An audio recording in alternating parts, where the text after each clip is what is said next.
Thank you so much for having me once again. এবারের যেভাবে আপনাদেরকে কমিটমেন্ট করেছিলাম এবং আপনারাও কিন্তু আমাকে বারবার এই কথাটাই বলছেন, আমিও চেষ্টা করছি যতটুকু সম্ভব যে আইএস এর ক্লাসগুলো একটু বেশি নিতে পারি কিনা। যাই হোক, এটি অত্যন্ত প্র্যাকটিক্যাল একটা আইএস ইনকাম ট্যাক্স। এটা অনেকে একটু অস্বস্তি বোধ করে। ইনফ্যাক্ট আমিও একসময় মনে করতাম যে হচ্ছে যে বাংলাদেশের লোকাল কোম্পানি যারা অ্যাটলিস্ট লিস্টেড না, তাদের জন্য যেহেতু অতটা সবাই কমপ্লাই করে না, যে কারণে কিন্তু একটু এর মানে সবাই ইমপ্লিমেন্টেশনে যায়নি। But once you are a listed company or listed company হতে চান, তাহলে কিন্তু you must have to comply. আর ইনফ্যাক্ট এখনকার financial reporting standard ICAB, institute of chartered accountant of Bangladesh, they are very very, মানে আমাদের যে রেগুলেটর মানে মানে এবং সঙ্গে সঙ্গে অবশ্যই আপনার যেটাকে বলা হচ্ছে financial reporting council, both the regulator হচ্ছে যে খুব স্ট্রংলি কিন্তু আমাদের এই প্রাইমারি রেগুলেটর আমাদের আইসিএবি, যেখান থেকে আমরা সিএ পাস করি এবং আমাদের সিওপি প্র্যাকটিসিং লাইসেন্স নিতে হয়, এবং সঙ্গে সঙ্গে এরপরে আমাদের আরো একটা লাইসেন্স এখন নতুন করে নিতে হবে, সেটি হচ্ছে ইয়ে থেকে আপনার ফাইন্যান্সিয়াল রিপোর্টিং কাউন্সিল থেকে। এখন কিন্তু সমস্ত পাবলিক এন্টিটি, যারা পাবলিক ইন্টারেস্ট এন্টিটি, তাদের কিন্তু এই ধরনের আইএস গুলো ম্যান্ডেটরিলি কমপ্লাই করতে হবে। তো আগে যেটি একটু অনেক ক্ষেত্রে লিনিয়েন্ট দেখা হতো, এখন কিন্তু খুবই স্ট্রিনজেন্টলি এগুলো দেখা হয়। এবং সবচেয়ে মজার ব্যাপার হচ্ছে যে আইএস এর কমপ্লাইটা আপনাকে করতে হবে, আইএস এবং আইএফআরএস এর। তো আমি আইএস 12 শুরু করছি। আমরা মনে হয় যারা আসছেন তারা একটু মনোযোগ দিয়ে শুনেন। বোধহয় সাউন্ড এখন অন করে দেন, এটা বেটার হবে, তাহলে অন্যদের ডিস্টার্বটা হবে না। তো আমি একটু আগাই। আমি যেটি করতে চাচ্ছি সেটা হচ্ছে যে আইএস 12 অবজেক্টিভটা কি, এটি অন্যান্য আইএস এর মতোই। The objective of this standard is to prescribe the accounting treatment for income taxes. The principal issue in accounting for income tax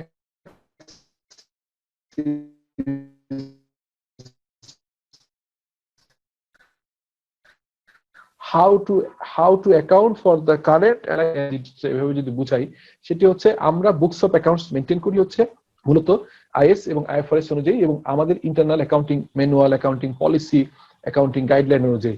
কিন্তু ইনকাম ট্যাক্স অথরিটি অনেক ক্ষেত্রেই আমাদের সমস্ত খরচগুলো সেই একইভাবে অ্যালাউ করবে, অথবা এইটি কিন্তু নাও হতে পারে। স্পেশালি ধরেন আমি স্টেট লাইনে ডেপ্রিসিয়েশন ক্যালকুলেশন করছি, বা আমি একটা লাইফ টাইম ধরলাম 8 ইয়ার্স, বাট ইনকাম ট্যাক্স অর্ডিন্যান্সের যে থার্ড শিডিউল আছে সেখানে ডিফারেন্ট কিছু হতে পারে।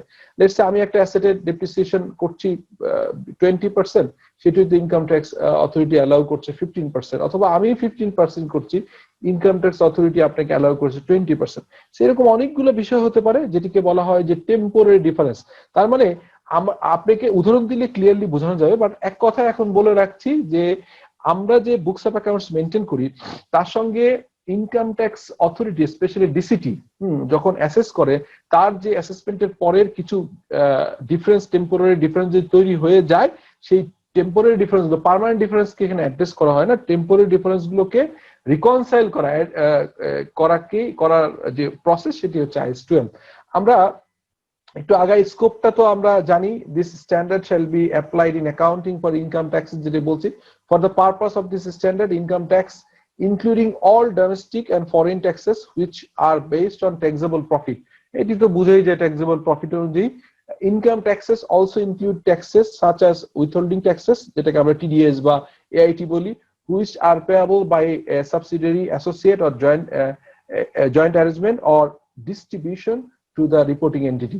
এগুলো সবই কিন্তু ক্লিয়ার হবে। আমি দ্রুত করে পড়ে যাচ্ছি, কিন্তু আমি যখন একটা প্র্যাকটিক্যাল এক্সাম্পলে যাব, আপনাদের প্রত্যেককে আজকে আন্ডারস্ট্যান্ডিং ক্লিয়ার করবে। স্পেশালি আপনারা অনেকেই আমাকে রিকোয়েস্ট করেছেন বা বলেছেন, বা আপনাদের ভিতরে একটা কাজ করে যে হয়তো এই আইএসটা একটু বুঝতে কষ্ট হবে, বা অনেকে অলরেডি বুঝতে ডিফিকাল্ট হয়েছে, আমাকে রিকোয়েস্ট করেছেন। আমি আশা করি যে আজকে যে সময়টা আমরা রেস্ট টাইম কাটাবো, আগামী 1 ঘন্টার মতো সময়, সেই সময় কিন্তু আমরা প্রত্যেকটা জিনিস ইনশাআল্লাহ ক্লিয়ার হয়ে যাব। সো যাই হোক, কিছু ডেফিনেশন, বেসিক ডেফিনেশন আমাদেরকে দেখতে হবে, সেটি হচ্ছে অ্যাকাউন্টিং প্রফিট। অ্যাকাউন্টিং প্রফিটটা হচ্ছে net profit or loss for a period before.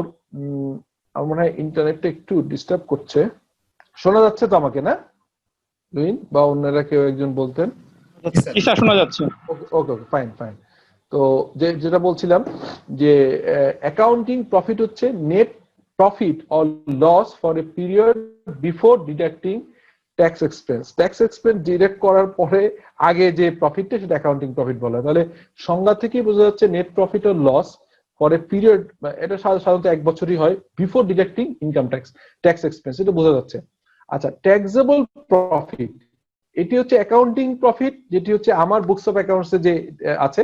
আর আমাদের যে ট্যাক্সেবল প্রফিট আমরা যেটা বলছি, সেই ট্যাক্সেবল প্রফিটটা কোনটা? ট্যাক্সেবল প্রফিটটা হচ্ছে আপনার আমরা যেটা বলছি সেটি হচ্ছে যে আমাদের ইনকাম ট্যাক্স অথরিটি, হ্যাঁ, ইনকাম ট্যাক্স অথরিটি যেটি আমাদের অ্যালাউ করছে, বা ইনকাম ট্যাক্স ট্যাক্সেবল প্রফিট। এক সেকেন্ড, আমি একটা একটু এটাকে মিনিমাইজ করে রাখি নেই, জাস্ট এ মিনিট।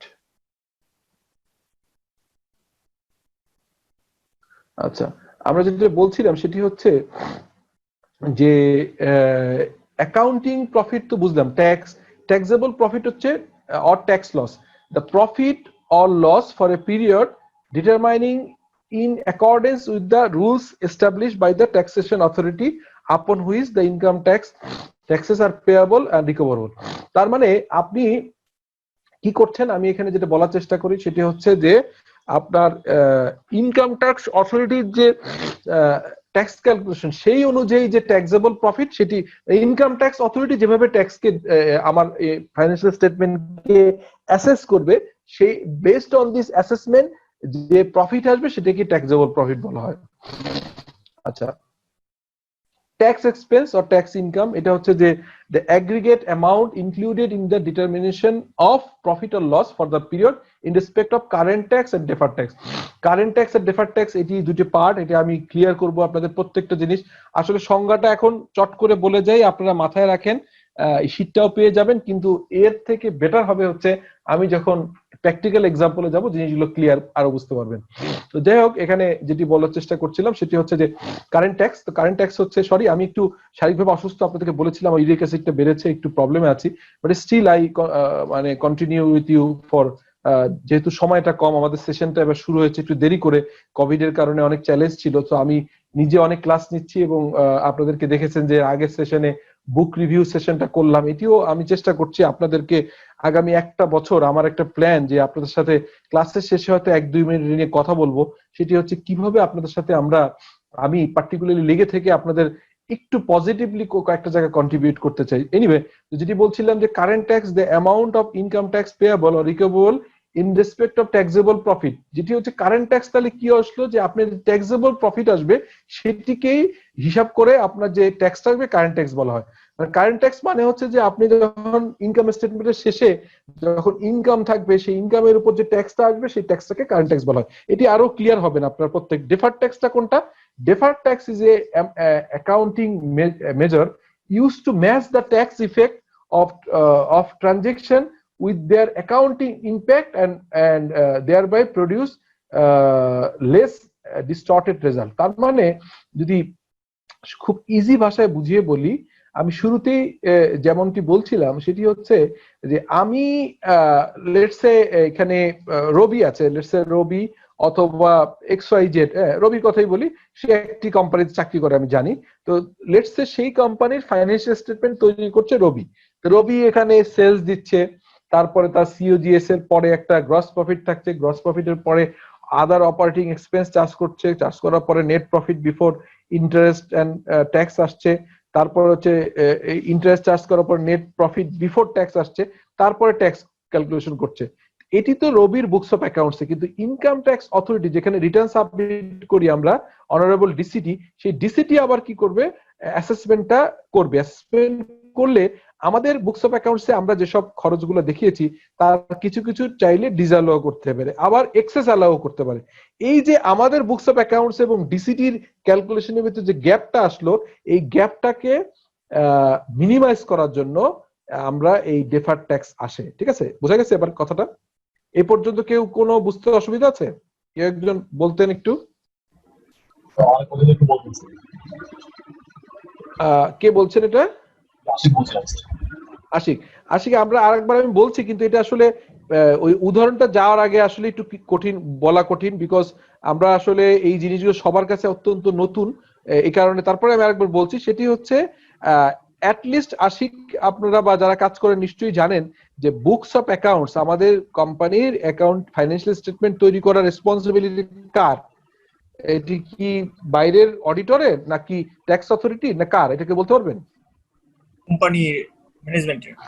হ্যাঁ, কোম্পানি ম্যানেজমেন্ট, মানে কোম্পানি ম্যানেজমেন্ট বলতে মূলত অ্যাকাউন্টেন্টদের, অ্যাকাউন্টস ডিপার্টমেন্ট, অ্যাকাউন্টস ডিপার্টমেন্টের বা সিএফও এদের। হ্যাঁ, তো তাহলে আপনার হিসাব অনুযায়ী আপনি একটা ফাইন্যান্সিয়াল স্টেটমেন্ট তৈরি করবেন, ঠিক আছে? এটা ঠিক আছে তো? এটুকু ঠিক আছে? বোঝা গেছে এটা? জি স্যার, জি। আচ্ছা, তারপরে যেটা হবে, ইনকাম ট্যাক্স অথরিটিও আবার কিন্তু তার মতো করে হিসাব করবে। আপনি যেটা দিয়েছেন নট নেসেসারি যে সবগুলোই ইনকাম ট্যাক্স অথরিটি হুবহু মেনে নিবে। ইনকাম ট্যাক্স অথরিটি কিছু কিছু, যেমন ধরেন আপনি যদি কোনো কোথাও ঘুষ দেন, লেটস সে, সেই ঘুষ যদি অ্যাকাউন্টসে লিখেন, অথবা আপনি কোথাও পেনাল্টি খেয়েছেন, আপনি একটা রং ডুইং করেছেন, পেনাল্টি খেয়েছেন, এগুলো কোনো কালেই, এটা কোনোদিনই ইনকাম ট্যাক্স অথরিটি মেনে নিবে না। সো এটাকে পার্মানেন্ট ডিফারেন্স বলা হয়। কিন্তু ইনকাম ট্যাক্স অথরিটি কিছু কিছু জিনিস আপনার সাথে রিকনসাইল করা লাগবে। যেমন ধরেন আমি যেটা বলছিলাম যে আপনি একটা অ্যাসেট কিনে 10 বছর লাইফ টাইম ধরলেন, 10 বছর হলে স্টেট লাইনে আপনার 10 বছরে আপনার কত করে প্রতি বছরে 10% করে ডেপ্রিসিয়েশন, এটি কি বোঝা গেছে? 10% করে।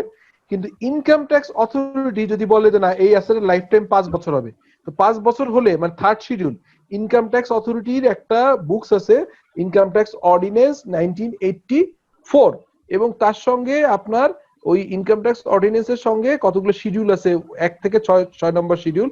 এর ভিতরে আপনার 3 নম্বর শিডিউল, থার্ড শিডিউল হচ্ছে ডেপ্রিসিয়েশন, মানে এনে কত পার্সেন্ট ধরবেন। তো ধরেন আপনি একটা গাড়ি কিনেছেন যেটি আপনি বুকস অফ অ্যাকাউন্টসে 10 বছর লাইফ ধরে প্রতি বছর 10% করে করছেন, বাট ইনকাম ট্যাক্স অথরিটি বললো যে না, এই গাড়িটা হয়তো আপনার থার্ড শিডিউল অনুযায়ী আপনার 5 বছর অ্যালাউ হবে।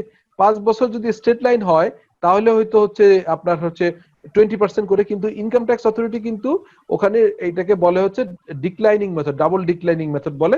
সো এই যে অ্যাকাউন্টিং মেথডের আপনি ডেপ্রিসিয়েশন করছেন একরকম বেস ধরে, আর ট্যাক্স বেসটা ডিফারেন্ট, মানে ইনকাম ট্যাক্স অথরিটি ডিফারেন্ট ধরছে। এই যে দুজনের ভিতরে যে ডিফারেন্সটা হলো, এটা রিকনসাইল করার জন্য ডেফার্ড ট্যাক্স আসে। আপাতত এটুকু জানেন, আমরা একটু এক্সাম্পল এগুলো ক্লিয়ার হব। আচ্ছা, ডেফার্ড ট্যাক্স লায়াবিলিটি, এটা কি বলছে? The deferred tax liability R the amount of income tax payable in future in respect of taxable temporary difference. আপনি এখন ইনকাম ট্যাক্স অথরিটি বলছে যে কম টাকা দিচ্ছেন, কিন্তু ফিউচারে যে দিতে হবে, এই দেয়াটাকে বলে ডেফার্ড ট্যাক্স লায়াবিলিটি। আচ্ছা, এরপরে দেখেন ডেফার্ড ট্যাক্স অ্যাসেট, এটা হচ্ছে আপনি অ্যাডভান্স দিয়ে ফেলছেন বা আপনি বেশি দিয়ে ফেলছেন, ট্যাক্স অ্যাসেট। আচ্ছা, এখানে একটা জিনিস আপনাদেরকে বলা দরকার, আপনারা অনেকেই এত নতুন যে তারা হয়তো ইনকাম ট্যাক্সটাই ভালো বুঝেন না। যেমন আমি ইনকাম ট্যাক্সের ক্লাসটা নিচ্ছি সেকেন্ড সেমিস্টারের, ইনকাম ট্যাক্সের কিছুটা না বুঝলে আসলে এটি বোঝা একটু কঠিন। এই কারণে আজকে যদি আপনারা পুরোটা নাও বুঝেন, আমার রিকোয়েস্ট হচ্ছে যে যেহেতু এটি ইম্পর্টেন্ট এবং একটু কঠিন কম্পারেটিভলি আদার আইএস এর তুলনায়, তাই আপনারা প্রয়োজনে এটি দেখবেন, বুঝবেন, দু একটা অঙ্ক করার চেষ্টা করবেন। আমার ইন্টারন্যাশনাল অ্যাকাউন্টিং স্ট্যান্ডার্ডের থিওরি এন্ড প্র্যাকটিস যে বইটা আছে, ওই বইটা থেকে ডিটেইল দেখবেন। দেখার পরে প্রয়োজনে এইটার জন্য আবার 15 মিনিটের আমি একটা রিভিউ ক্লাস নিব, একটা ফিডব্যাক সেশন থাকবে, কারণ জিনিসটা একটু কম্পারেটিভলি কমপ্লিকেটেড দেন আদার আইএএস। তো এই জন্য আমি আপনাদেরকে, আপনারা কোনোভাবে ওয়ারিড হয় না, আপনারা প্রত্যেকটা লোক বুঝবেন, এভাবেই আমি পড়াবো। এনিওয়ে, তো যেটা বলছিলাম, ডেফার্ড ট্যাক্স অ্যাসেট হচ্ছে are the amount of income tax recoverable in future period in respect of deductible temporary difference, the carry forward of unused tax losses, আচ্ছা, the carry forward of unused tax credit. আচ্ছা, এইটাও ডেফিনেশনটা পুরোটা আপনারা বুঝবেন না, এটা খুব স্বাভাবিক। হ্যাঁ, আমি একটা কাজ করি, ডেফিনেশন গুলো বোঝানোর আগে আপনাদেরকে একটা কিছু জিনিস বলতে হবে। ট্যাক্সেবল টেম্পোরারি ডিফারেন্সটা হচ্ছে যে, আপনারা কি আমার কথা শুনতে পাচ্ছেন? স্যার এখন শুনতে পাচ্ছি, একটু আগে শুনতে পাচ্ছিলাম না, মানে ভেঙে ভেঙে আসছে। আচ্ছা আচ্ছা, অসুবিধা নেই, ইন্টারনেট বোধহয় একটু ডিস্টার্ব করছিল, আমি তেমন ওখানে ইম্পর্টেন্ট কিছু বলিনি, আমি একটা এক্সাম্পলে চলে যাব। আচ্ছা, ট্যাক্স বেসটা, হ্যাঁ, ট্যাক্স বেসটা হচ্ছে কিভাবে বুঝাই, ধরেন একটা উদাহরণ দিয়ে বুঝাই বেটার। আপনার সংজ্ঞা বললাম, সব সামনে বোঝা কঠিন, আগেরটা টিপিক্যাল সিরিজ বোঝা, ছোট্ট ছোট্ট এক্সাম্পল দিয়ে ট্যাক্স বেসের একটা এক্সাম্পল হচ্ছে, বলা হচ্ছে a machine cost 100 for tax purpose, depreciation of 30 টাকা has already been deducted in current or prior periods and the remaining cost will be deductible in future period। এই লাইনটা কি বুঝছেন, কেউ বুঝতে পারছেন?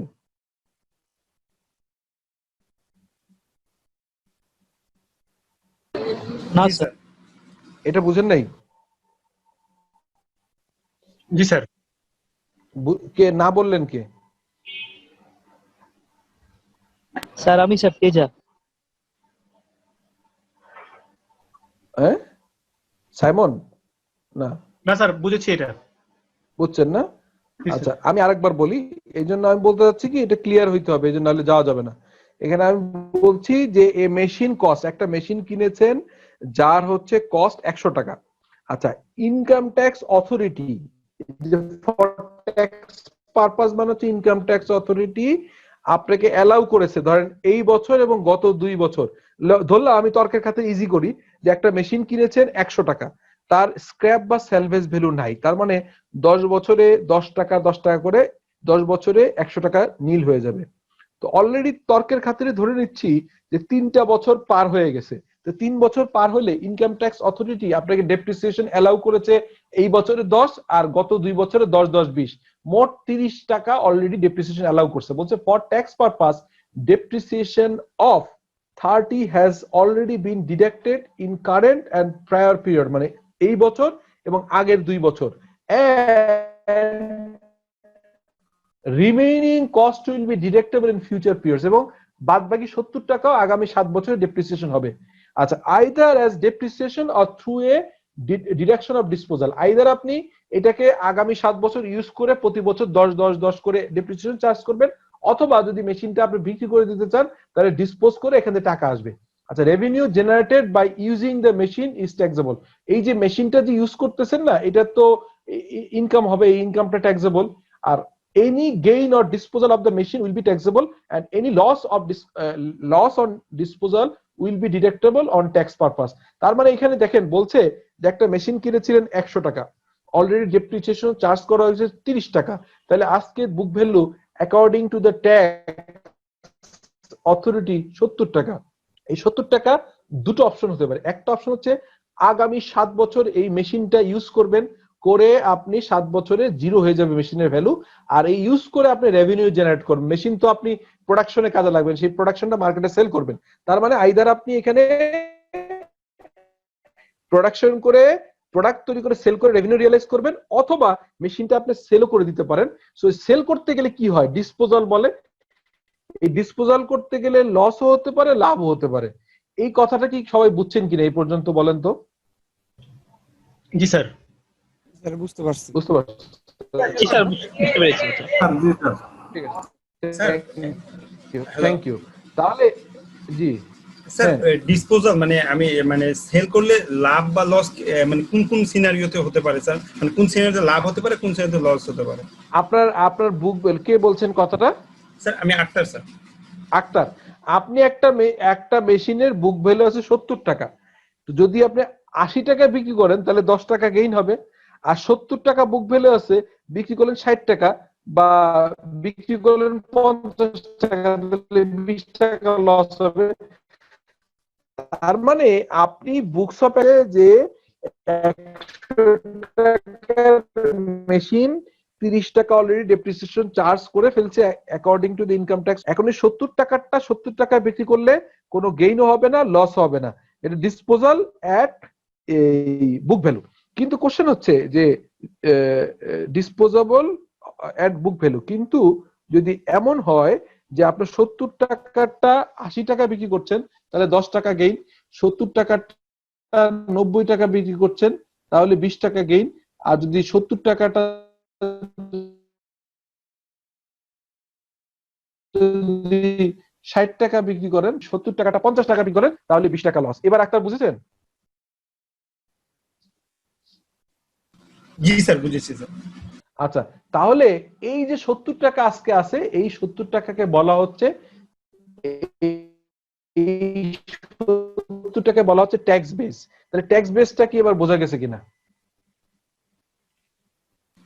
জি স্যার, বোঝা গেছে। তাহলে আপনারা সবাই এক্সাম্পলটা আরেকবার পড়েন, আমি 2টা মিনিট সময় দিচ্ছি, যে পড়ে এই পর্যন্ত বুঝতে কোনো অসুবিধা আছে কিনা, কারণ এটা না বুঝলে কিন্তু আপনি মেইন জিনিস বুঝবেন না, যে ট্যাক্স বেসটা আগে বুঝতে হবে। এবং আমার মনে হয় 2টা মিনিট সময় দিচ্ছি।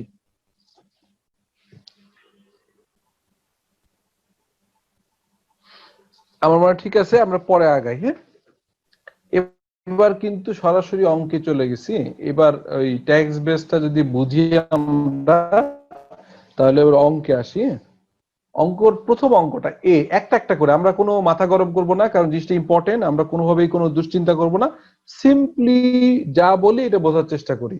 এখানে দেখেন বলা হচ্ছে exercise 1, state the tax base of each of the following asset and any temporary difference arising. কি হচ্ছে?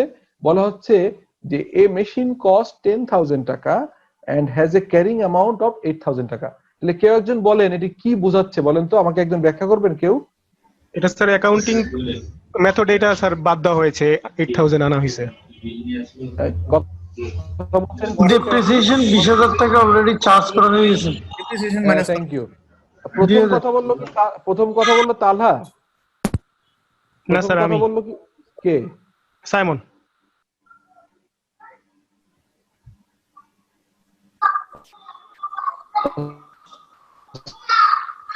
সাইমন, আচ্ছা তাহলে সাইমন একটু ফোনে রাখেন, রাশেদ অফ করে দেন। হ্যাঁ, ইয়ে থাকুক একটু, সাইমন থাকুক, ঠিক আছে? আচ্ছা আচ্ছা সাইমন, যেটা আমি বলছিলাম যে তাহলে বোঝা গেল হচ্ছে, কারণ আমি মাঝে মাঝে বুঝতে পারিনি যে আমার কথা আপনি শুনতেছেন কিনা, এই জন্য আমি অন রাখতে বললাম। সেটি হচ্ছে তাহলে কি দাঁড়ালো, যে আমি 10,000 টাকা হচ্ছে আমার কি হচ্ছে, আমি একটু চেহারাটা এনে নেই, তাহলে আমার কথাটা চেহারা দেখলে মনে হয় আপনারা একটু বেটার হবে। এক সেকেন্ড, আমি একটু, এবার কি আমাকে দেখা যাচ্ছে? জি স্যার। আচ্ছা ঠিক আছে, তাহলে আমি একটু ক্লিয়ার করে দিলাম। হ্যাঁ, তো যেটি বলছিলাম, যেমনটি বলছিলাম যে আপনার বিষয়টা এরকম বলছিলাম যে এ মেশিন কস্ট 10,000 টাকা, তার মানে একটা মেশিন কেনা হয়েছে 10,000 টাকা, and has a carrying amount of 8,000 টাকা। তার মানে ক্যারিং অ্যামাউন্ট বললেই অলওয়েজ আজকের থেকে ক্লিয়ার হয়ে যান, এটা জানার কথা। তারপরে বলছি ক্যারিং অ্যামাউন্ট মানে হচ্ছে আমার বুকস অফ অ্যাকাউন্টসে কি রেকর্ডিং আছে, এটিকে ক্যারিং অ্যামাউন্ট বলে, বুক ভ্যালু বলে, ঠিক আছে? তারপর হচ্ছে ক্যারিং অ্যামাউন্ট, বুক ভ্যালু বলে, আর কি কি বলতে পারে, আর কেউ জানা আছে আর কি কি? Return down value. Return down. Right. তাহলে এটা আপনি carrying value, book value, return down বলে একই জিনিস। তার মানে এটা আমার বুকস অফ অ্যাকাউন্টসে, তাহলে 10,000 টাকার অ্যাসেট কিনেছিলাম, আজকে 8,000 টাকা আছে, তার মানে 2,000 টাকা ডেপ্রিসিয়েশন হয়ে গেছে। বোঝা গেছে এটা? জি স্যার।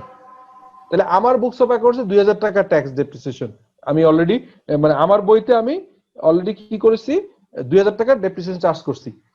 পরের লাইনটা দেখেন, for tax purpose depreciation of 3,000 টাকা has already been deducted in current and prior periods, and the remaining cost will be deductible in future period, either as a depreciation or through a deduction on disposal.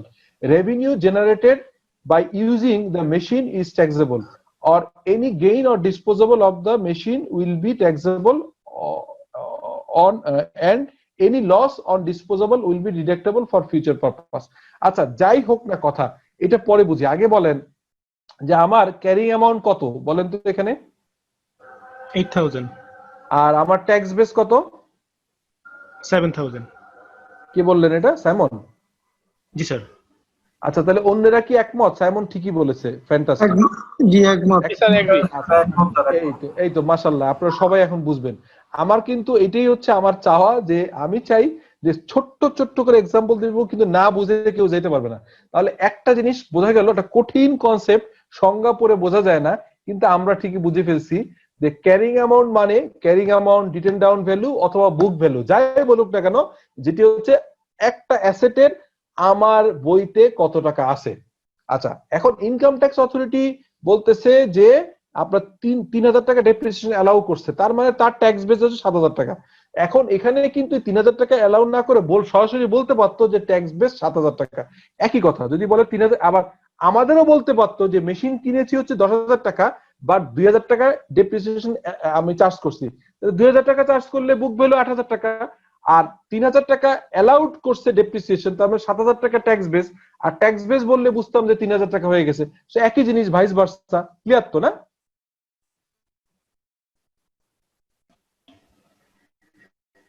Clear? হ্যাঁ, জি sir. আচ্ছা, এবার বলেন তো উপরে কোশ্চেনটা ছিল কি, যে state the tax base of each of the following asset and any temporary difference. এখন বলেন তো যে কোন টেম্পোরারি ডিফারেন্স কি আছে? ট্যাক্স বেস তো বের করে ফেললাম, প্রথমটা হয়ে গেল। দ্বিতীয় কথা, কোন টেম্পোরারি ডিফারেন্স আছে এখানে? জি স্যার আছে। কত টাকা? 1000 এখানে 1000। জি স্যার 1000। ফাইন, সবাই মোটামুটি বুঝে ফেলছেন, এত চমৎকার দ্রুত বুঝবেন, মাশাআল্লাহ, ভালো লাগতেছে। আমি একটু মানে প্রথম দিকে পড়াতে যে একটু ভয় লাগতেছিল আপনারা বুঝবেন কিনা, কারণ ওই ফিডব্যাক গুলো অত পাচ্ছিলাম না, বাট এখন ভালো লাগছে। তাহলে অ্যান্সারটা দেখেন তো পরে, আপনাদের তো এটাতে দেওয়া হয়নি, দেওয়া হয়েছে এটা এই পিপিটিতে দেওয়া হয়নি না? না স্যার, দেওয়া হয়নি। না দেওয়াই ভালো হয়েছে, কারণ ক্লাসের আগে দিলে অনেক সময় সমস্যা আছে, এখন দিলে বাসায় পুরো বুঝবেন। আজকে আমি লুইনকে দিয়ে দিব, লুইন আপনাদের পাঠিয়ে দিবে। তাহলে অ্যান্সারটা দেখি, পরের স্লাইডে অ্যান্সার আছে, দেখেন তো আপনারা মিলাই দেখেন ঠিক আছে কিনা। দেখেন তো, দ্য ট্যাক্স বেস 7,000 টাকা, টেম্পোরারি ডিফারেন্স 1,000 টাকা। সো কনফিডেন্ট হলো? বোঝা গেল? স্যার বুঝা গেছে, বুঝা গেছে। আচ্ছা, এবার 2 নম্বরটা দেখেন তো, 2 নম্বরটা দেখি। 2 নম্বরটা যে বলতে পারবে তাকে স্পেশাল একটা থ্যাঙ্কস বলবো। বলেন তো 2 নম্বরটা। টেম্পোরারি ডিফারেন্স 1000 টাকা। প্রথম আপনাকে কোশ্চেন হচ্ছে ট্যাক্স বেস আছে কিনা। প্রথম ওই দুইটা জিনিস আছে, state the tax base of is following asset and is there any temporary difference. এখানে কি বলছে যে interest receivable has a carrying amount. Interest receivable মানে কি বলেন তো, অ্যাকাউন্টিং এন্ট্রিটা বলেন তো। ইন্টারেস্ট আর্ন হয়েছে, বাট এটা এখনো আমরা পাইনি, ক্যাশে পাওয়া যায় না এখনো। লাইক এজ অ্যাকাউন্টস রিসিভেবল, মানে not accounts receivable, one can be accounting এন্ট্রিটা একটু বলেন কাইন্ডলি, অ্যাকাউন্টিং এন্ট্রিটা কি হবে? Interest income credit. এটা অ্যাকাউন্ট রিসিভেবল না? একজন বলেন kindly. Interest receivable debit, interest credit. হ্যাঁ, রাইট, অন্যরা অফ করে দেন, ঠিক আছে। তাহলে ঠিকই বলেছে, এটা হবে হচ্ছে ইন্টারেস্ট রিসিভেবল ডেবিট 1,000 টাকা আর ইন্টারেস্ট ইনকাম 1,000 টাকা। এখন আপনি বলেন যে এটি তো বুকস অফ অ্যাকাউন্টস, ঠিক আছে। এবার related interest revenue will be tax on cash basis. Income tax authority এখানে একটু জিনিস ক্লিয়ার করি, আমরা তো ক্যাশ বেসিস অফ অ্যাকাউন্টিং আর অ্যাকচুয়াল বেসিস অফ অ্যাকাউন্টিং জিনিসটা বুঝি না। জি স্যার বুঝি। আমরা যারা কমার্শিয়ালে মানে কমার্শিয়াল কোম্পানিতে, মানে এখানে তো এনজিও তে কেউ নেই, এনজিও তে কেউ আছেন? এনজিও তে কাজ করেন এমন কেউ আছে? জি স্যার আছে স্যার। কে এনজিও তে? রোবায়েত স্যার। রুবায়েতের একটু বুঝতে অসুবিধা হবে, কারণ এটা হচ্ছে ওরা সাধারণত ক্যাশ বেসিস অফ অ্যাকাউন্টিং করে। তো রুবায়েত, ধরে নেন যে আপনি যে অ্যাকাউন্টিং শিখছেন, রুবায়েতের ব্যাকগ্রাউন্ড কি? অ্যাকাউন্টিং এ অনার্স মাস্টার্স বা এরকম কিছু? জি স্যার, আমার অ্যাকাউন্টে অনার্স মাস্টার্স, সাথে স্যার সি এর সাথেও ছিলাম, আইসিএম হতেও আছি, আর এখন এখানে ব্র্যাকের সাথে আছি। ও, তাহলে আর কোনো দরকার নেই, লং টাইম ছিলাম স্যার। বুঝতে পারছি, তাহলে পুরোটাই বুঝতে পারবেন, তাহলে অসুবিধা নেই। তো এখন কোশ্চেন হচ্ছে যে ইনকাম ট্যাক্স অথরিটি কখনো কখনো কিছু কিছু জিনিস অ্যাক্রুয়াল বেসিসে মেনে নেয়, বাট অনেক ক্ষেত্রেই তারা ক্যাশ বেসিসে মানে। তো এখানে অঙ্কের ভিতরে সলিউশন বলা আছে যে আপনি তো অলরেডি আপনার অ্যাকাউন্টিং এন্ট্রি হয়ে গেছে, ইন্টারেস্ট রিসিভেবল ডেবিট আর ইন্টারেস্ট ইনকাম ক্রেডিট 1,000 টাকা, কিন্তু ইনকাম ট্যাক্স অথরিটি বলতেছে the related interest revenue will B taxed on cash basis. তার মানে কি ইনকাম ট্যাক্স অথরিটি কি এই এন্ট্রি অ্যাকসেপ্ট করতেছে? না স্যার, ওরা ক্যাশ বেসিসে নেবে। রাইট, তাহলে প্রথম হচ্ছে যে এখানে ট্যাক্স বেস নীল এবং টেম্পোরারি ডিফারেন্স 1000 টাকা। অ্যানসারটা এখন দেখেন তো মিলে কিনা, এইটা বুঝতে পারলে বুঝবো যে অনেক একটা কঠিন জিনিস বুঝাই ফেলতে পারছি। তাহলে ইনকাম ট্যাক্স অথরিটি যখন এই এন্টিটি অ্যাকসেপ্ট করতেছে না, তার মানে there is no tax base. তা বলছে the tax base of interest receivable is nil and the temporary difference is 1। এটা কি বোঝা গেল কিনা দেখেন তো, মানে উত্তরটা ঠিক আছে কিনা ঠিক আছে স্যার। সবাই একটু দেখেন তো, কেউ বুঝতে পারছে না, বোঝার মতো কেউ আছে কিনা? জি স্যার বুঝতে পারছি। স্যার বোঝা গেছে। ফ্যান্টাস্টিক। কঠিন জিনিস কিন্তু শিখে ফেলছেন। আচ্ছা, এবার থার্ড নম্বর আসেন। the trade receivable have a carrying amount of 10,000 টাকা, related revenue has already been included in taxable profit।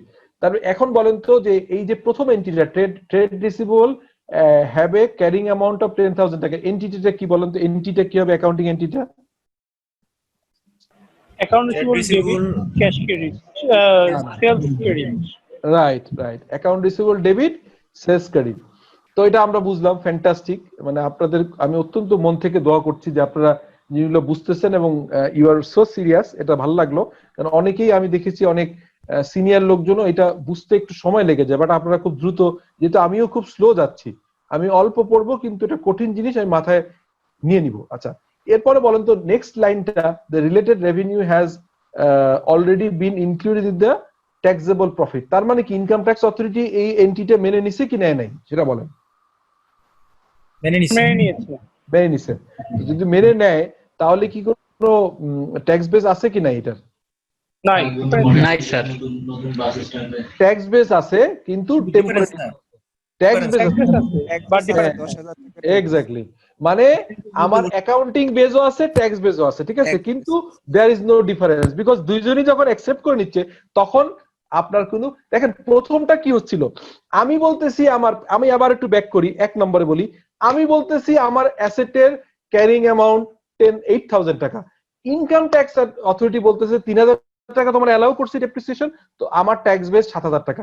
So tax base 7, আমার অ্যাকাউন্টিং বেস হচ্ছে 8, দেয়ার ইজ এ 1,000 টাকা টেম্পোরারি ডিফারেন্স, শেষ। দ্বিতীয়টা দেখেন, আমি আমার অ্যাকাউন্টিং এ আমি ইন্টারেস্ট রিসিভেবল ডেবিট করছি, ইন্টারেস্ট ইনকাম ক্রেডিট করছি, কিন্তু ইনকাম ট্যাক্স অথরিটি এটাকে আপাতত অ্যাকসেপ্ট করছে না। সো যেহেতু করছে না, তো there is no tax base, যেহেতু ট্যাক্স বেস নেই কিন্তু অ্যাকাউন্টিং বেস আছে, there is a difference, temporary difference.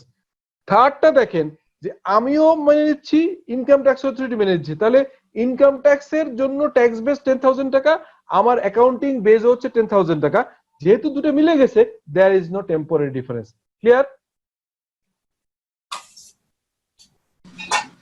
G sir. আচ্ছা, এবার আসেন ডি বলছে যে a loan receivable has a carrying amount of 1 million, 1 million মানে 10 লাখ টাকা, ঠিক আছে। আচ্ছা, repayment of the loan will have no tax consequence. এবার দেখেন যে লোন তো ইনকাম এক্সপেন্স না, তাই না?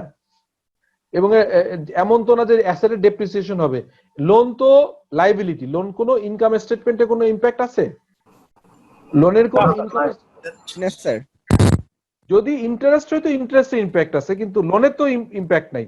সো এ বলতেছে loan receivable has a carrying amount of 1 million, the repayment will be repayment of the loan will have no tax consequence।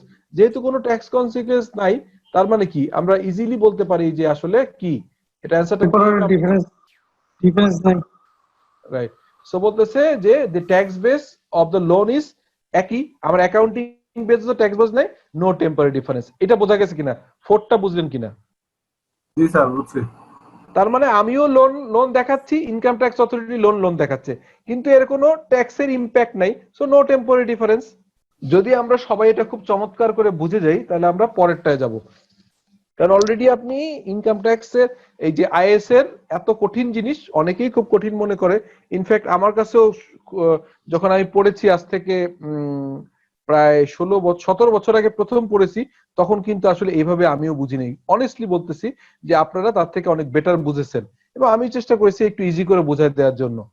তখন হয়তো আমি নিজে একা পড়েছিলাম, that's why I couldn't understand it very clearly, but এখন তো আপনারা বুঝেছেন। যদি বুঝেন তাহলে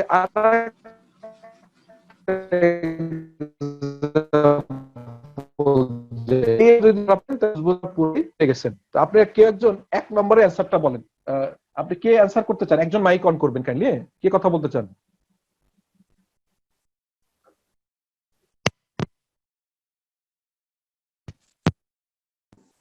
কে কথা বলবেন?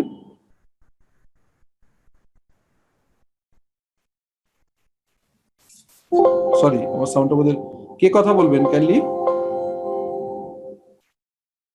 হ্যালো, আমি আমার সাথে আনোয়ার। জি। পড়েন তো কি বলছে? Current liabilities include the accrued expense with a carrying amount of BDT 1000. The related expense will be deducted for tax purpose on a cash basis. অন্যরা একটু বন্ধ করে দেন, উনি ছাড়া অন্যরা একটু বন্ধ করে দেন। হ্যাঁ, আমরা তাহলে সুবিধা হবে শুনতে। অন্যরা বন্ধ করে দেন।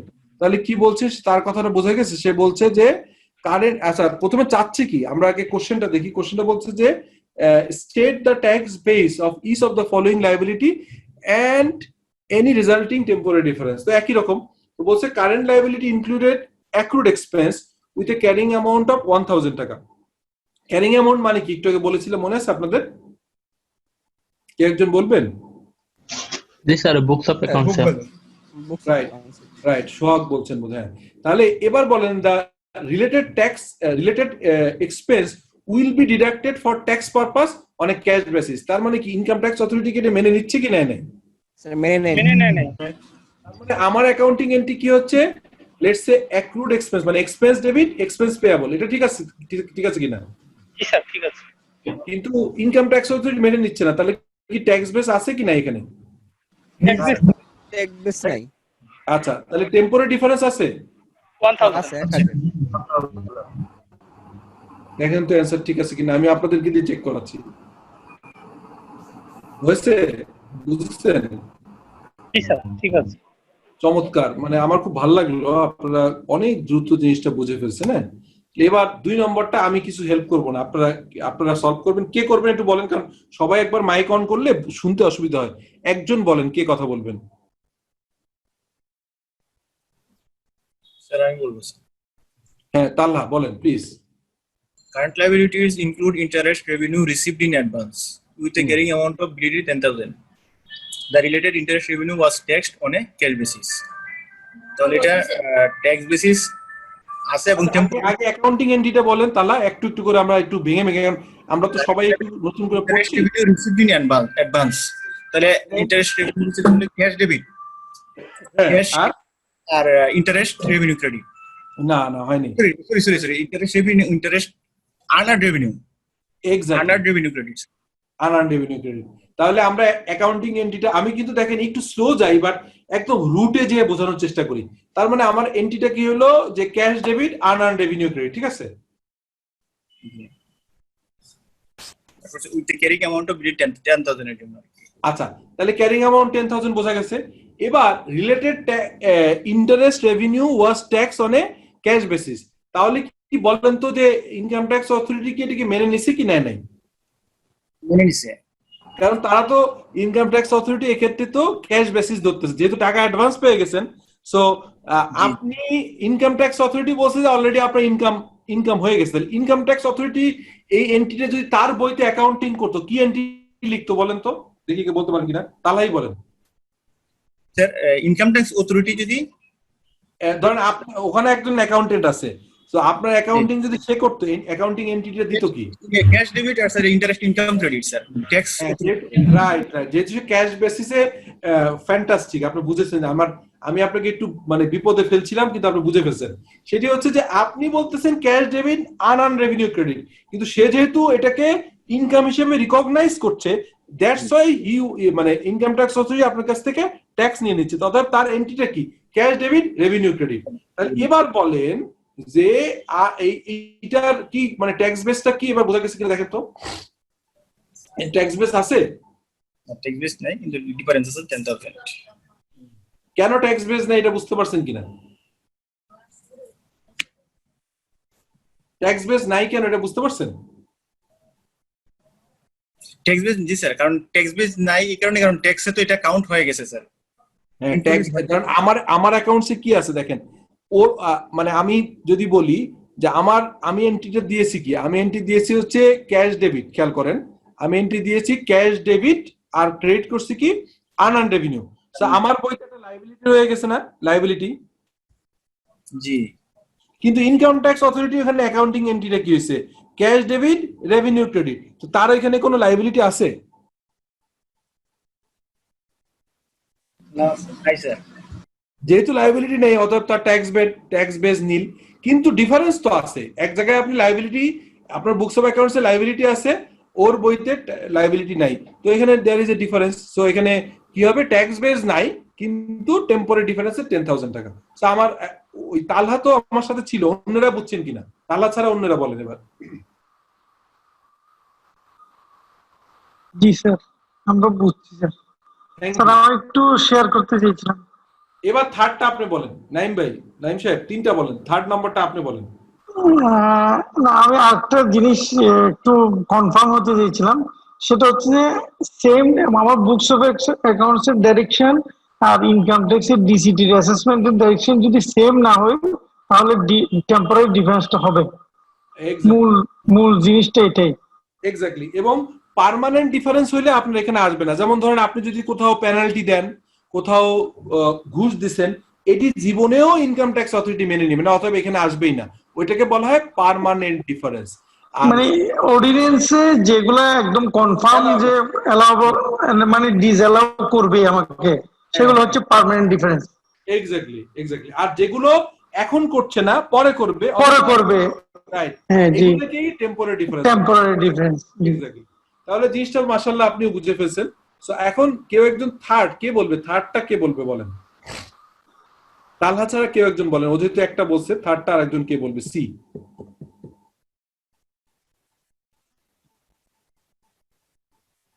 আরেকজন একটু ভলান্টারি করেন, একটু মানে শুনতে চাই আপনাদের কাছ থেকে।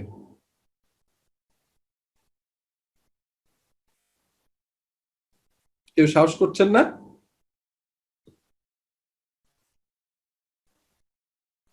ইয়ে বলেন, আক্তার বলেন। আক্তার কি আজকে, আক্তার তো মোটামুটি মাশাআল্লাহ ভালো বুঝে। আক্তার কি আছেন? জি স্যার। ভাই আপনি বলেন একটু কাইন্ডলি।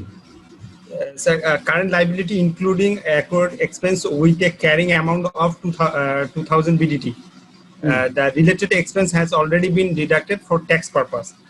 So, sir, এখানে স্যার tax প্রথমে আপনি আসেন একটু ভেঙে ভেঙে, যে current liability included accrued expense with a carrying amount 2000 টাকা, তার মানে এন্ট্রিটা কি হয়েছে বলেন তো? স্যার আমার অ্যাকাউন্ট বুকস অফ অ্যাকাউন্টসে, প্রথমটা তো বুকস অফ অ্যাকাউন্টসে, এন্ট্রিটা কি হয়েছে? স্যার ক্যাশ ডেবিট হয়েছে 2000 টাকা sir. Expense debit, accrued expense credit. আমার এক্সপেন্স ডেবিট আর অ্যাক্রুড এক্সপেন্স ক্রেডিট, ঠিক আছে? ওকে জি স্যার। আচ্ছা এবার তাহলে তো ঠিক আছে। এবার বলছে the related expense has already been deducted for tax purpose. তো ইনকাম ট্যাক্স অথরিটি কি এটা মেনে নিছে কি নেয় নাই? স্যার মেনে নিছে স্যার। আচ্ছা মেনে নিলে কি আপনার তাহলে কি ট্যাক্স বেস আছে কি নাই? ট্যাক্স বেস আছে স্যার 2000। আচ্ছা ট্যাক্স বেস আছে 2000। তো টেম্পোরারি ডিফারেন্স আছে কোনো? না স্যার, এখানে কোনো টেম্পোরারি ডিফারেন্স নেই।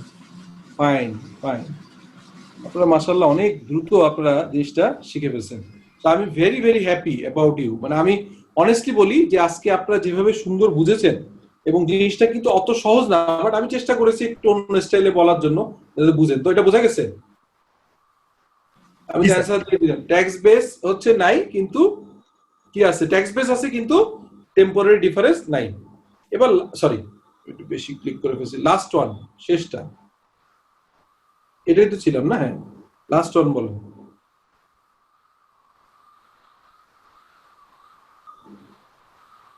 কে বলবেন এটা? স্যার আমি কি বলবো? হ্যাঁ বলেন, প্লিজ বলেন। A loan payable has a carrying amount টাকা 1 million. The repayment of the loan will have no tax consequence. আমার বুকস অফ অ্যাকাউন্টে লোন লাইবিলিটি আছে 1 মিলিয়ন, এবং the repayment of the loan will have no tax consequence. Tax authority এটার ব্যাপারে কোনো মানে আপত্তি করেন নাই। মানে এখানে কোনো আপত্তি নাই, কারণ কি আপনি লোন নিয়েছেন, লোন পেমেন্ট করবেন, এটা উনি মেনে নিয়েছেন। মেনে নিয়েছে, মানে এটা এটাও ট্যাক্স বেস আছে, বুকস অফ অ্যাকাউন্টস আছে same, so no temporary difference. Right, তাহলে ট্যাক্স বেস আছে কিন্তু কোনো টেম্পোরারি ডিফারেন্স নেই। Fantastic, fantastic, thank you.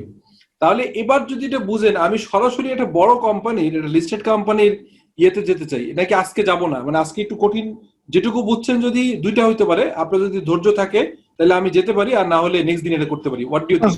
যাব। আচ্ছা যান না, তাহলে আমি সরাসরি চলে যাই। তাহলে অন্যগুলো না করে, মানে আরো অনেক এক্সারসাইজ এখানে আছে, আপনারা দেখে নিন। একটা কোম্পানির অ্যাকাউন্টসে চলে যাই। দেখা যাচ্ছে? জি স্যার, দেখা যাচ্ছে। জি স্যার। ওকে, তাহলে এখানে দেখেন যে কোম্পানিটার নাম কি বলছি আমরা? Global heavy chemical. Global heavy chemical.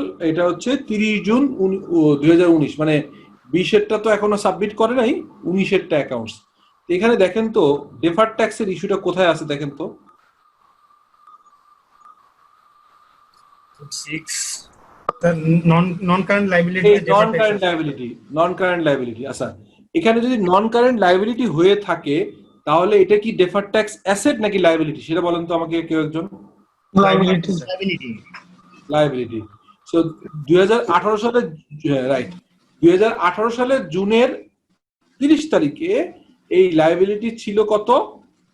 3,87,00,000, নাকি সরি 38 কোটি, না 38,77,00,000, 38,77,18,528 পেয়েছেন ফিগারটা? এই যে এটা সবাই পেয়েছেন তো, না? পেয়েছি স্যার, পেয়েছি। আচ্ছা, এখন তাহলে এই বছর হয়েছে কত? 41,17,52,317। তাহলে কি ডেফার্ড ট্যাক্স লায়াবিলিটি বেড়েছে কি নাকি কমেছে? কত টাকা বেড়েছে অ্যামাউন্টটা? অ্যাপ্রক্সিমেটলি 3 এর মতো, আড়াইয়ের মতো। ঠিক আছে, এটা আমরা মাথায় রাখি, এইটুকু দেখলাম ব্যালেন্স শিটে। এরপর আমি অন্য জায়গায় চলে যাচ্ছি। আর একটা জিনিস এখানে ইম্পর্টেন্ট, সেটা ট্যাক্স প্রভিশন। এই যে দেখেন নিচে ট্যাক্স প্রভিশন ছিল কত? ইনকাম ট্যাক্স প্রভিশন ছিল 9,08,00,000 টাকা আগের বছর, আর এখানে 6,77,00,000। দুটো জিনিস আমরা দেখলাম। এরপরে আমরা এবার আসি এই নোট। এই যে এখানে দেখলাম না, এই যে 38,77,00,000 আর 41,17,00,000, এটার নোটটা দেখেন। নোটে দেখেন যে আপনার এই জায়গাটাতেই নোট 14 এবং 14(1) এখানেই মোটামুটি সবকিছু বলা আছে, বোঝা যাবে আর কি। সো আমার মনে হয় যে ইনকাম স্টেটমেন্টেও আমরা আগে যেতে পারি, ইনকাম স্টেটমেন্ট নোটে যেতে পারি, যেভাবে সুবিধা হয়। হ্যাঁ, আমরা ইনকাম স্টেটমেন্ট থেকেই যাই। হ্যাঁ, এটা করে আরেকটা ডেফিনেটলি আমরা একটাতেই থাকবো, একটা ক্লিয়ার করবো। গ্লোবাল হেভি কেমিক্যালের ইনকাম স্টেটমেন্ট আসছে নেই। এবার দেখেন 2017-18 এবং 18-19-এর স্বাভাবিকভাবেই দেখা যাচ্ছে যে নেট সেল ছিল 56 কোটি, পরের বছর 54 কোটি। ঠিক আছে, সিওজিএস ছিল 39, এখানে 38। তারপরে হচ্ছে যে এখানে গ্রস প্রফিট ছিল 16,77,00,000, এখানে 16,18,00,000। তারপরে এখানে অপারেটিং এক্সপেন্স টোটাল আসছে হচ্ছে আপনার office and administrative expense, selling and distribute expense, এটা দুটো মিলে এখানে আসছে 5,03,00,000, এখানে 4,12,00,000। যাওয়ার পরে অপারেটিং ইনকাম এখানে আগের বছর ছিল হচ্ছে 12,65,00,000, এটা হচ্ছে 11,14,00,000। ফাইন্যান্সিয়াল চার্জ ছিল আগের বছর 1,24,00,000, এটা হচ্ছে 1,74,00,000। তাহলে এখানে নেট প্রফিট বিফোর আদার ইনকাম হচ্ছে 9,40,00,000, এটা হচ্ছে 11,41,00,000। আচ্ছা, আদার ইনকাম আগের বছর ছিল হচ্ছে 8,15,00,000, এখানে 10,25,000। তাহলে net profit or loss before tax and WPPF মানে লিস্টেড কোম্পানি, তো WPPF ম্যান্ডেটরি। এখন আসলে WPPF সব কোম্পানির জন্য ম্যান্ডেটরি। এটা কি আপনারা জানেন যে WPPF নেক্সট ইয়ার থেকে ম্যান্ডেটরি হবে ফর অল কোম্পানিজ? না স্যার, এসআরওটা স্যার আমরা পাইনি স্যার। এটা ওই যে ইয়েতে আছে, এটা আপনারা একটু খুলে দিলে আমি দেখি, আমি কালেক্ট করে আপনাদের দিতে পারি কিনা। আপনি গ্রুপে একটু আমাকে মনে করে দিন, আমি পাঠিয়ে দিব। ঠিক আছে, ওকে। আচ্ছা, তাহলে এখানে দেখেন যে WPPF ধরা আছে, প্রফিট যেহেতু আছে, এখানে ছিল 54, এখানে 46। তার মানে তাহলে এবার যে ফিগারটা আসছে নেট প্রফিট আর লস, তো এখানে প্রফিট তো লস তো নাই, প্রফিট। এখানে 9,04,00,000, এখানে 10,94,00,000। এরপরে যে ইনকাম ট্যাক্স, এটা এই লিস্টেড কোম্পানির জন্য কত পার্সেন্ট রেট বলেন তো? 25 স্যার। 20 listed 25 listed. রাইট।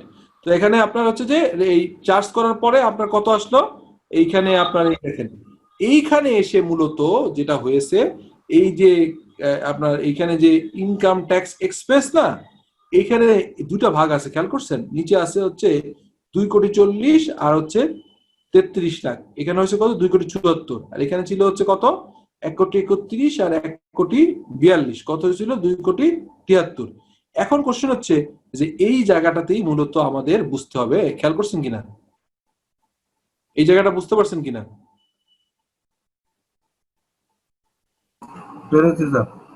এই জায়গাটা এখন যাব কোন নোটে বলেন তো? নোট 20 আর নোট 14 রেখে যাব, ঠিক আছে?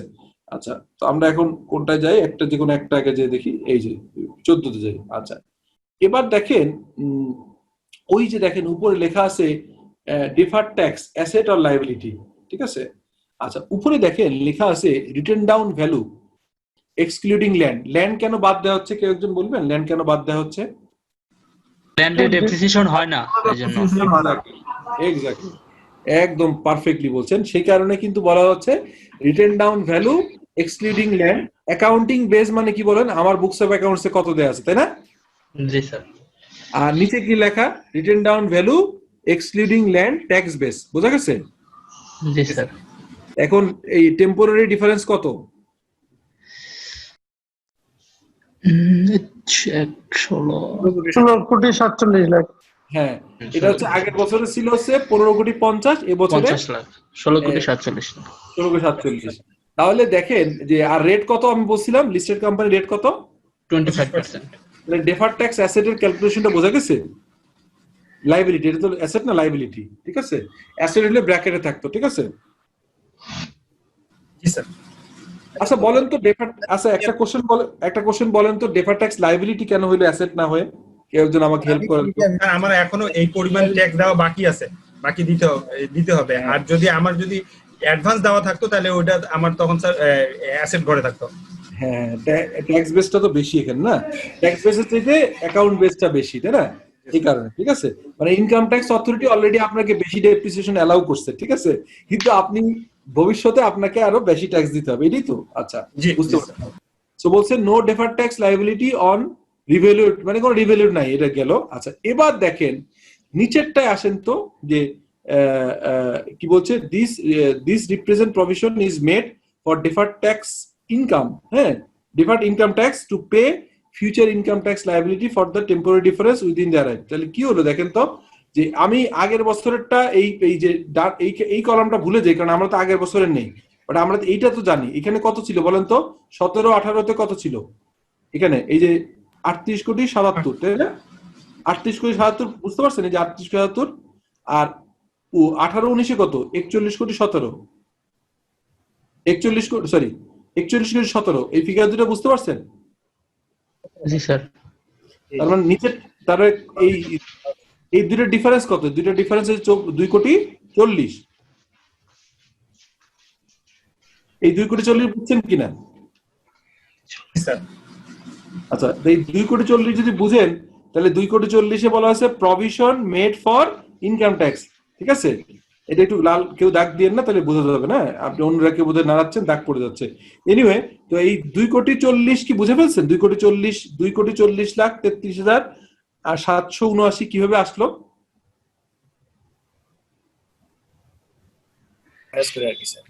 আচ্ছা, তাই কত ছিল? তার মানে কি লায়াবিলিটি বাড়তেছে, প্রভিশন বেশি করতে হবে নাকি কম করতে হবে? বেশি করতে হবে স্যার। হ্যাঁ, আগে ছিল 38,77,00,000 আর হয়েছে হচ্ছে 41,17,00,000। তার মানে এই 2,40,00,000 লায়াবিলিটি বাড়াইতে হবে। সেই জন্য লেখা দেখেন provision made for current year কত? 2,40,33,000। এবার দেখেন ব্যালেন্স শিটে ইনকাম স্টেটমেন্টে যান, আমি দেখাচ্ছিলাম, এই যে দেখেন এটা ঠিক আছে? 14 থেকে নোট আসছে, বুঝছেন এটা? 2,40,00,000, তাহলে এটা বোঝা গেল? ক্লিয়ার বোঝা গেল? বুঝতে পারছি স্যার। কিন্তু 20 নম্বর নোটটা এখনো দেখিনি, 20 নম্বরটা দেখি এবার। 20 নম্বরটা দেখেন। আচ্ছা 20 নম্বর দেখার আগে ইনকাম স্টেটমেন্টে আমার প্রফিটটা দেখছেন তো কত কত আসছে? 9,04,00,000 ওই WPPF বাদ দেওয়ার পরে দেখিনি স্যার।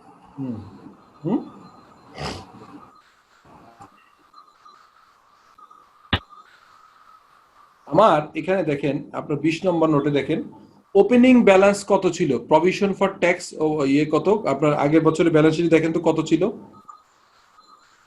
9,08,00,000 না এখানে কত ছিল ওপেনিংটা? এই যে দেখতেছেন এখানে এই যে জুন 18 হ্যাঁ প্রভিশন ফর ইনকাম ট্যাক্স এই যে এটা কত কত 9,08,39,000 তো এখানে কত আছে দেখেন তো 9,08,39,830 ঠিক আছে। আচ্ছা আচ্ছা এখন কারেন্ট ইয়ারের ট্যাক্স কত আসছে? কারেন্ট ইয়ারের ট্যাক্সটা কিভাবে হিসাব করবেন বলেন তো? এই যে 33 লাখ নোট নাম্বার 20 কিভাবে আসছে এটা বলেন তো? প্রফিট কত? প্রফিটের উপরে আমার বিফোর ট্যাক্সের উপর 25%। এইটা কত? এই যে আপনার 9,04,00,000 এর উপর 25% করেন তো কত আসে দেখেন তো? এটা তো নাই আছে। এর ক্যালকুলেটর আছে সামনে? টোটাল ট্যাক্স 25% এর টোটাল ট্যাক্স হবে আপনার দুইটার মিলে কত হয় 2 কোটি সেটাই বলুন কত মানে আপনি 9,04,16,000 25% করেন কত আসে? 2,73,00,000 হবে। কত? 2,73,00,000 2,73,00,000 না 2,70,00,000? হ্যাঁ 2,26,00,000 স্যার। 2,26,00,000 তো আর কথা না, 2 কোটি এটার উপর হওয়ার কথা হচ্ছে। ও আচ্ছা কিছু বোধহয় ডব্লিউপিপি এর হিসাব আছে। এনিওয়ে তো এখন আপনার এখানে এই দুটার ডিফারেন্স মানে টোটাল যে ট্যাক্স আসছে না 2,74,00,000 এর ভিতরে এই 2,74,00,000 ট্যাক্স ক্যালকুলেশন আসবে, কারণ হচ্ছে ওই যে আপনার ইয়ের প্রভিডেন্ট ফান্ডের ইস্যুটা আছে এইটার এইখানে যে 2,74,00,000 থেকে আপনার এই আমরা তো এই 14 নোট থেকে পাইছিলাম যে আমাদের প্রভিশন করতে হবে কত 2,04,00,000, এই দুইটার গ্যাপ ফিগার হচ্ছে 33,000 ঠিক আছে, সরি 33,76,000 তাই না? 33,76,000 এই 33,76,000 হচ্ছে আপনার প্রভিশন করতে হবে কারেন্ট পিরিয়ডে। আমি কিন্তু ডেফার ট্যাক্স না এখন হিসাব করতেছি কোনটা বলেন তো? এখানে হিসাব করতেছি এখানে হচ্ছে কারেন্ট ট্যাক্স মানে কারেন্ট ট্যাক্স মানে কি বলেন তো? ট্যাক্স প্রভিশন, ট্যাক্স প্রভিশন দিতে হবে। তাহলে আপনি এটা করলে কত আসে আপনার কত আসে 9,42,00,000।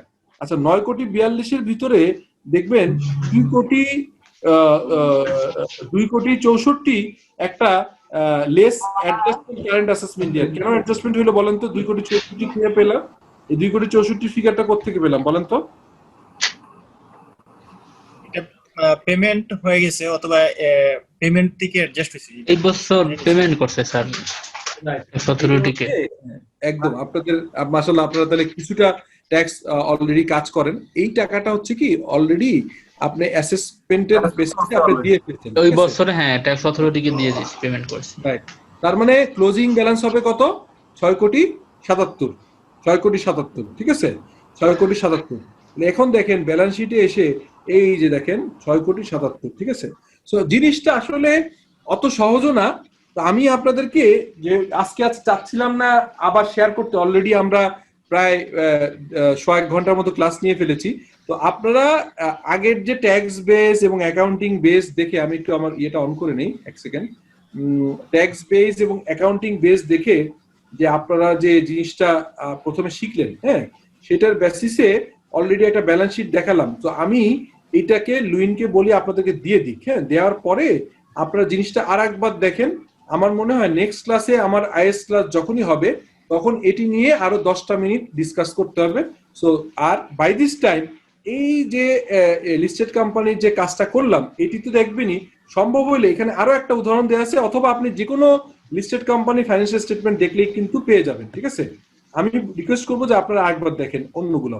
এখানে আরেকটা কোম্পানি আছে ডেফোডিল কম্পিউটার্স এর একটা আছে, চাইলে এটাও একটু দেখতে পারেন, হ্যাঁ সিমিলার হবে। এবং এটা করতে পারলে অ্যাকাউন্টিং জার্নাল তো আমরা জানি, এটা দেখেছি। তো আজকে আমার মনে হয় যে ডিফার্ড ট্যাক্সের মতো একটা জটিল জিনিস মোটামুটি ভাবে আমরা, যেহেতু আমার হাতে ক্যালকুলেটর ছিল না যে কারণে আমি অত ক্লিয়ারলি এই ক্যালকুলেশনটা শেষ করতে পারিনি, আপনারা চেক করে দেখেন আই হোপ যে এটা ঠিক আছে, আপনারা ক্যালকুলেশন করলে পাবেন। এবং কিভাবে ডেফার ট্যাক্সের এই নোট 14 1 এবং নোট 20 কিভাবে আসছে এটা আমরা বুঝে ফেলছি এবং সেই অনুযায়ী ইনকাম স্টেটমেন্ট ব্যালেন্স শিটে হিট বুঝতে পারছি। তারপরেও আমার মনে হয় যে জিনিসটা আরেকটু খুব মনোযোগ দিয়ে দেখেন, সম্ভব হলে কালকে যখন পেয়ে যাবেন বা আজকে পেয়ে গেলে সঙ্গে সঙ্গে একটু দেখেন, দেখে আমরা নেক্সট আইএস ক্লাসের আগে আরো 10 মিনিট এটা নিয়ে ডিসকাস করতে চাই। আপনারা কি বলেন, এটা ঠিক হবে কিনা, ভালো হবে কিনা? জি স্যার।